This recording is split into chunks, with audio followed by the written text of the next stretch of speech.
It blows my mind that the surgeon who did that, Dr. Edwin Bentley, he had a diary and he wrote that he took blood from a healthy young German and just put it into the leg of that private who wasn't doing well. Actually, he had his leg amputated. It wasn't getting any better. So that's when they stuck the blood in him. And Bentley said that he immediately got better. Hi, I'm Ayla Sparks, and this is Curator's Choice, a podcast for history nerds and museum lovers. From ancient relics to modern marvels, each episode of this show features a new museum and a curator's choice of some amazing artifacts housed there. These guardians of history will share insights, anecdotes, and the often untold stories that breathe life into the artifacts they protect. Thanks for tuning in to this Mighty Oak Media production, and enjoy the show. Hello, and welcome to another episode of Curator's Choice. Today on the show, we are featuring our first ever listener-suggested museum, the Lee-Fendall House Museum and Garden in Alexandria, Virginia. With Jenny Waters as our guide, we take a stroll through the timeline of this architectural marvel, from its conception in 1785 by Philip Fendall to its dramatic roles during the Civil War. Join us as we examine a 1912 photograph of the Downham family, who were known to be successful liquor dealers until Prohibition, when they had to dismantle their business. Or did they? Join us as we recount the rags to riches story of a cane-using controversial figure in the American labor movement of the 20th century. His work drastically improved the lives and working conditions of coal miners while simultaneously significantly hampering the United States war efforts during World War II. Without further ado, here's Jenny.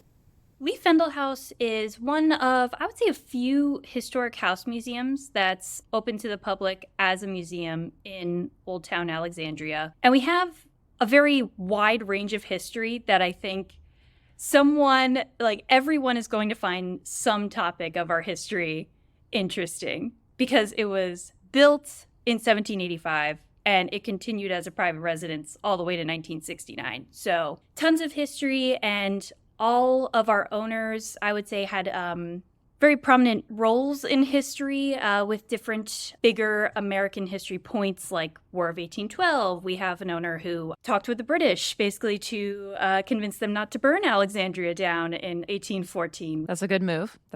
Yeah.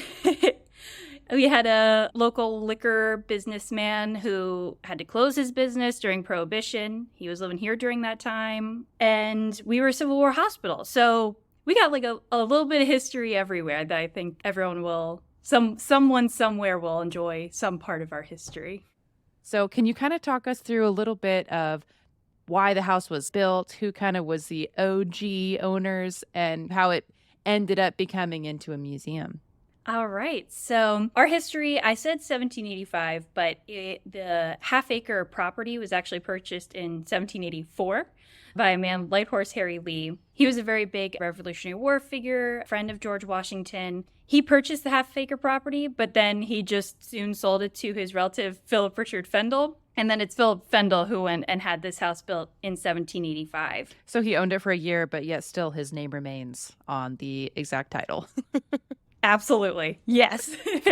That's making your mark. Yeah. So Philip Richard Fendall, before he moves here, he's living in Maryland. And he actually have kind of a testimony in Maryland through the architecture. The house is built in kind of a telescope style. So when you kind of see a good panorama of the house, the largest part of the house is the tallest. And then there's like subsequent smaller sections, all made to look like the smaller sections can fit into the larger section of the house. And that was quite popular in Maryland, where Philip Fendall was from. That's a really interesting style as well. I didn't even think about it when I was looking at pictures, because I haven't been there myself.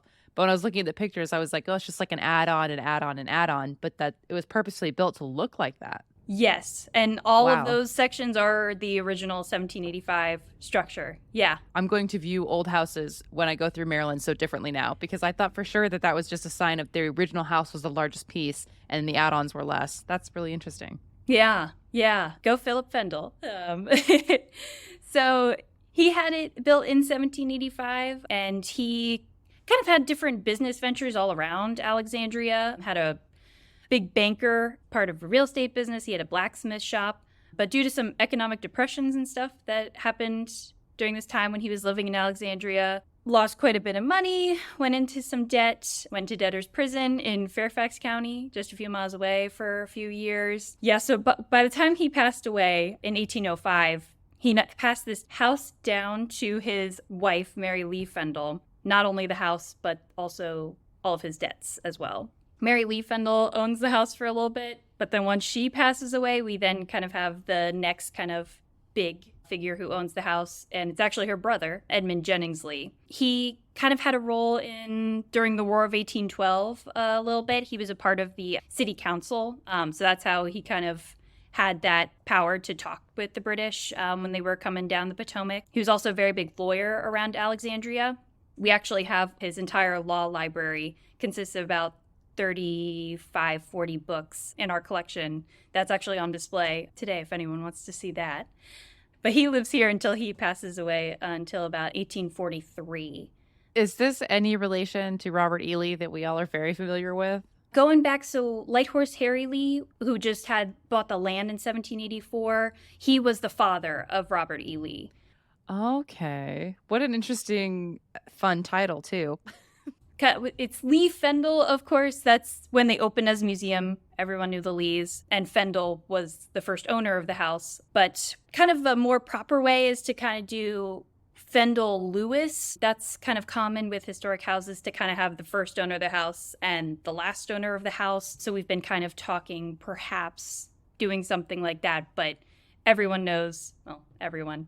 All of the small historic house people know it as Lee-Fendall. So we'll see. That's kind of an interesting point as well, something that maybe when you're talking about a historic house nowadays and you're dealing with promotion as a museum yourself, I feel like it's kind of got to be a battle between really staying true to the first and last or calling it by something that the general public will really recognize to kind of draw people in. Right. Yeah. And I mean, 2024, we're actually celebrating our 50 years as a museum. So 50 years as Lee-Fendall. So it'll be hard to kind of get that change. But it is this thing, like everyone knows it as Lee-Fendall. It's been like that for 50 years, but technically we should switch it. We just keep going back and forth. Who knows when it'll be decided? I'm not sure, but we will see. So it seems kind of like it wasn't necessarily a family heirloom type home where it was just passed down from family to family. There's a lot of little tiny chunks of different people living there, and that's where a lot of the different history comes from. We could do a whole tour actually on just the renters of this house, because pretty much every single time an owner either passed away or moved out of this house, the house was then rented out for a few years until then someone else owned it. So that's going to be a theme when we keep talking about the history. We got tons more history. There's a man, Louis Cazenove, who purchased it in 1850. We kind of highlight him because he actually did a huge renovation to the house that lasted 2 years. Pretty much anything you can think of, new floorboards put in. He installed gas lighting, central heating, and he actually put in a call bell system.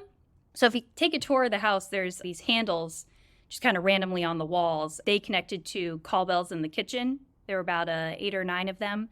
And each call bell had a different frequency to signify the different rooms in the house. He went through this whole 2-year renovation, and as soon as it ended, he died suddenly. And it'll be a theme, just wait for our next owner again. So he passes away, and then yet again, the house is passed down to his wife. But then the Civil War breaks out. You lived in Alexandria, so you probably know during the Civil War, Alexandria was part of Virginia and therefore Confederacy. Mm-hmm. But a few days into the Civil War breaking out, Union troops came into Alexandria, and this became a Union-occupied territory throughout the duration of the war.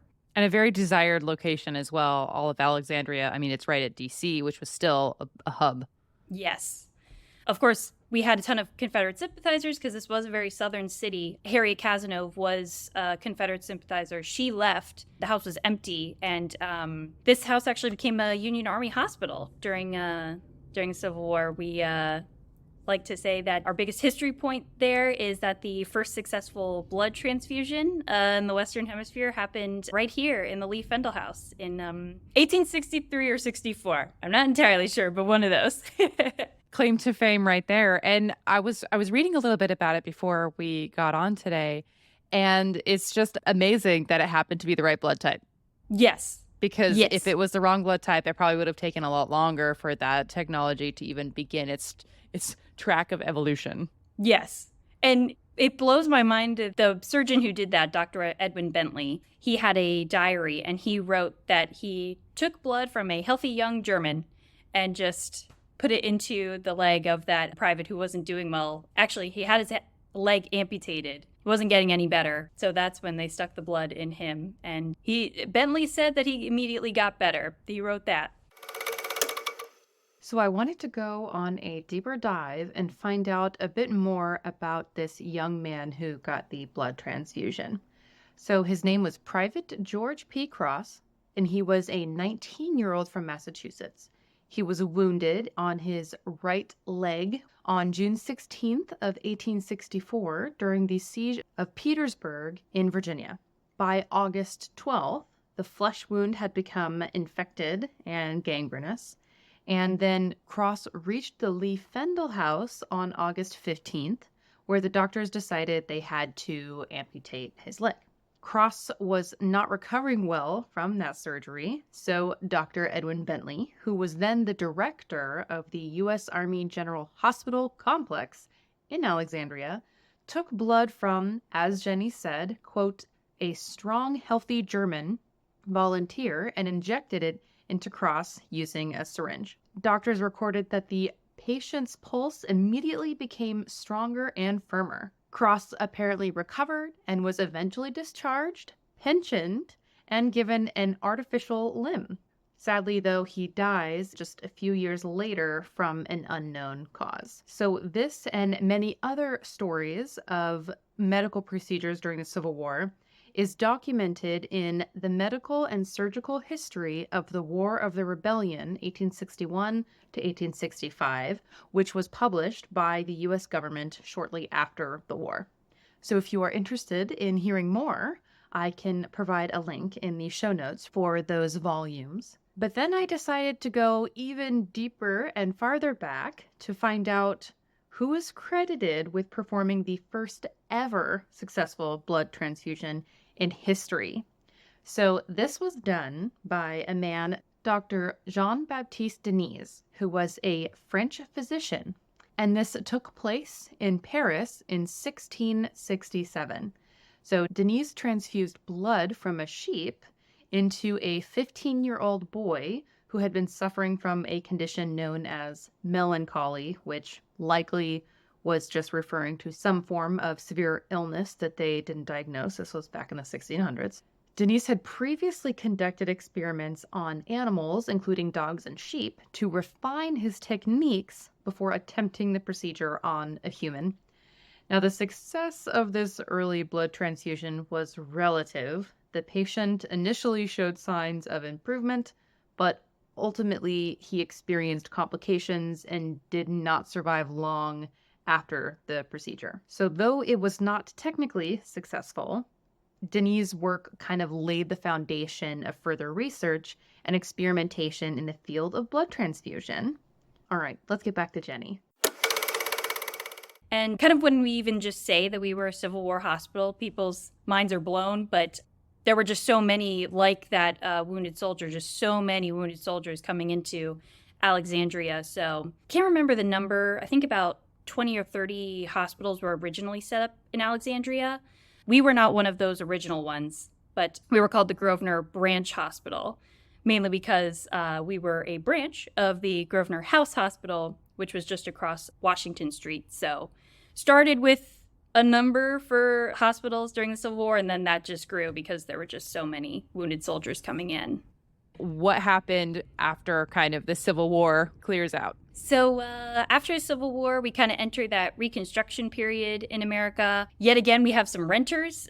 Two notable renters during that time post-Civil War were actually two radical Republicans, as a few books called them. Radical. Radical Republicans. They rented out the house for about 2 years, and then the house is then purchased again in 1870 by a man, Dr. Robert Fleming. His wife is Mary Lee Fleming, so keeping to the theme here, as soon as Dr. Robert Fleming purchases the house, he dies of tuberculosis. This house is bad luck. I know.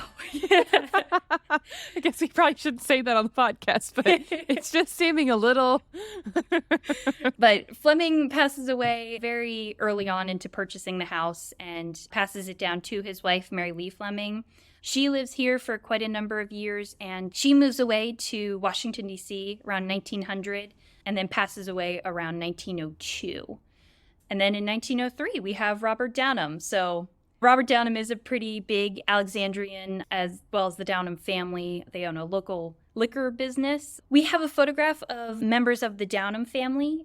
Robert Downham was the one who purchased the house in 1903. He purchased the house as a wedding gift to his new bride, May Greenwell. Okay. I didn't get a house.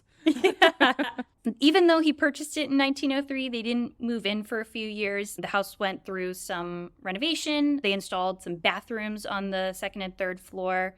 And they actually installed all the radiators that are still around the house today that you'd be able to see. Robert was a pretty big figure in Alexandria. Like I said, he owned the family's local liquor business that was started by his father, E.E. Downham, a few years earlier.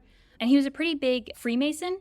So one of the biggest, most iconic buildings, I feel like, in Old Town today is the George Washington Masonic Temple. And Robert actually helped to raise funds to build that temple. It's a little point I like to highlight. Is that the one that is in Alexandria that's kind of like the square pillar that goes up and changes colors depending on what's going on in the town? It's on a hill, and like from 495 you can see it from miles away, and it does change color about, I think, like every month or something. May was a pretty big singer and actress, so she had continued her successful singing career after moving in here, and she even taught music lessons in the... Well, now today it's furnished as the Victorian parlor, but the front parlor in the house during the time they lived here. In 1914, the Downhams hosted President Woodrow Wilson to the house for the George Washington birthday parade. And fun story I read a few months back, but they had purchased this enclosed clear box that was heated because the parade was in February and it was pretty chilly out. And that way they could have President Wilson, themselves, and whoever else they had invited into this heated box so that they could be nice and warm and toasty while the parade was going down Washington Street. Okay, this makes sense. These people who bought a house for the wedding gift for his wife. His alcohol business was booming. Yes. I mean, if I was ever going to go watch the Macy's Day Parade, I guess I would want to do it in that style. Give me a glass box. Yeah. That's right. So was his money mostly made from his distillery business? Yes, it was a pretty booming business that his father had started. Actually, during the Civil War, he sold liquor to Union troops that were around Alexandria, and that was just a booming business. They had a store on King Street, and that's where they had most of their money. But then Virginia state prohibition is enacted in 1916, and he did have to close it. We don't have any solid evidence, but we do like to say that the basement was expanded during that time, and like a pretty big, tall fence was put in all around the house. Suddenly a need for a privacy fence. Suspicious. Yes. So I will leave it at that. Do you guys have any records by chance of him? Are we basically inferring that he continued his business because of those strange, interesting renovations that he made? Or do you guys have any kind of ledgers? Or is it just kind of like a mystery that we're not sure about? Pretty much a mystery. That's about the only, not really solid evidence, but that's all that we found. So he was either a good citizen and closed his business or a really good bootlegger. Yeah, a mystery, but it we still keep it alive. We do have our biggest annual fundraiser is called Sips and Secrets, a Speakeasy Night, and it's inspired by the Downhams and what they may or may not have done during that is Prohibition-era. fantastic. I love that. All right, so we've talked about the blood transfusions. We've got potential speakeasies, really just a bootlegger, possibly. Possibly. I know we are going to move into another interesting aspect of the Lee-Fendall House's history that stems from a cane that looks like it's got an animal gobbling up the cane. Yes. That was a cane used by the last owner of the house, John L. Lewis. He was a very big leader in the labor movement in the 20th century. Kind of like the main points I like to say was he was president of the United Mine Workers of America, and he was one of the founders of the Congress of Industrial Organizations. And he has humble beginnings because he started out as a mine worker. Yes, he left school very early to work in the coal mines and just kind of saw how dangerous coal mining was and took it upon him to make it safer and get better living and working conditions for coal miners. So for all of his work, he actually set up the first federal safety standards in the coal mines and put in place healthcare and pension systems for coal miners. So very big figure there. So while he was mainly focused in coal, he did also help to unionize the auto and steel industries as well. So very big figure. So he must have worked his way up pretty efficiently then to be a coal miner when, I'm assuming this was, when you say he left school, it was probably, he was in his teens or even younger. Yes. Yeah. Mm-hmm. I think it was around middle school. Wow. And so, I mean, he obviously was very successful. But interestingly, that makes him sound fantastic, right? Like, what a great guy. He did great work.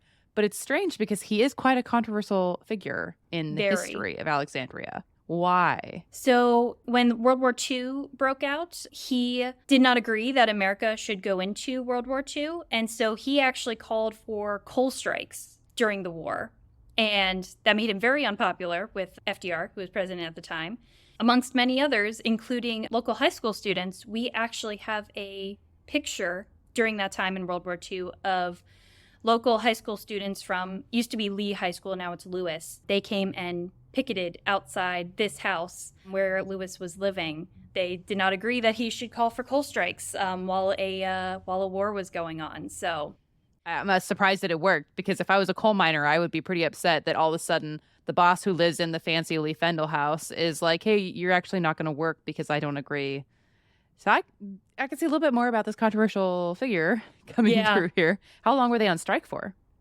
Ooh, that I'm unsure of, but I do know he actually did it twice during the war. One pretty early on, and then one around 1942 or 1943. Did FDR ever, did he message this guy and was like, what do you want? Look, help us. You are an American. Pretty much he was mad at him from the start. And so that was FDR, but I do know that later on, JFK was actually supposed to give him the Presidential Medal of Freedom, but it was actually Lyndon B. Johnson a few years later that Lewis did receive the Presidential Medal of Freedom. So not from FDR, but from LBJ for all of his efforts in the American labor movement. Oh, wow. Okay. Half of one, six a dozen of the other, depending on what president you're talking to. Yeah. I also would like to just touch on a little bit more the cane itself. What is the significance of the cane to bring into the story of this unionizing coal miner? The cane is one of very few personal objects of John L. Lewis that we have. So I did really want to highlight that, because then it, of course, also brings up the entire life and work of him. Unfortunately, when he passed away, his son had sold pretty much all the family furniture to an auction house. So the cane and then one other object is pretty much the only thing that we have. And if you look closer at the cane, our collections team looked a few months ago, and of course, it has this very interesting animal figure as its handle. Is it like a crocodile or like a jack? It's hard to tell what it is. You know, it does have, I don't know if it's drawn on, but it does have spots on it, which does make me think it's along the lines of like a jaguar or I'm trying to think like a coal tycoon, power. Yeah. Gobbling up the handle of a cane. It's interesting. Yes, and it's very heavy. When you hold it, of course, you got to hold it horizontally, but you really got to hold on to that portion because it is a very heavy handle, clearly like a different material than the rest of the cane. So if you're just kind of looking at the cane from afar, you would just think, oh, okay, that's just some glossy wood, but we looked closer and it does say President Lewis of the UMWA, which is United Mine Workers of America. Clearly someone had scratched away a little bit of the cane and either put this text, it kind of looks like from a newspaper, like glued it on or something like that onto there. And then we looked a little further down the cane and then someone had actually written on the cane, "Hand me down my walking cane." So I feel like the cane not only brings back like a great tie to John L. Lewis, it was his personal walking stick, brings us to his life and work, but then also kind of these mementos that either he or someone very close to him had put on the cane. That's fantastic. Well, thank you so much for sharing so much of the Lee-Fendall House with everyone here. Thank you. Thank you so much for tuning in and supporting Curator's Choice, a Mighty Oak Media production. If you enjoyed the show, please consider subscribing and rating the show on Apple Podcasts, Spotify, YouTube, or wherever you get your podcasts. If you love a museum and would like to hear it featured in an episode, shoot me a message at curatorschoicepodcast@gmail.com. I'll do my best to reach out and see if I can get them to be on the show. You can also view articles, artifacts, and more by following us on Facebook and Instagram. Thanks for listening to Curator's Choice, a podcast for history nerds and museum lovers.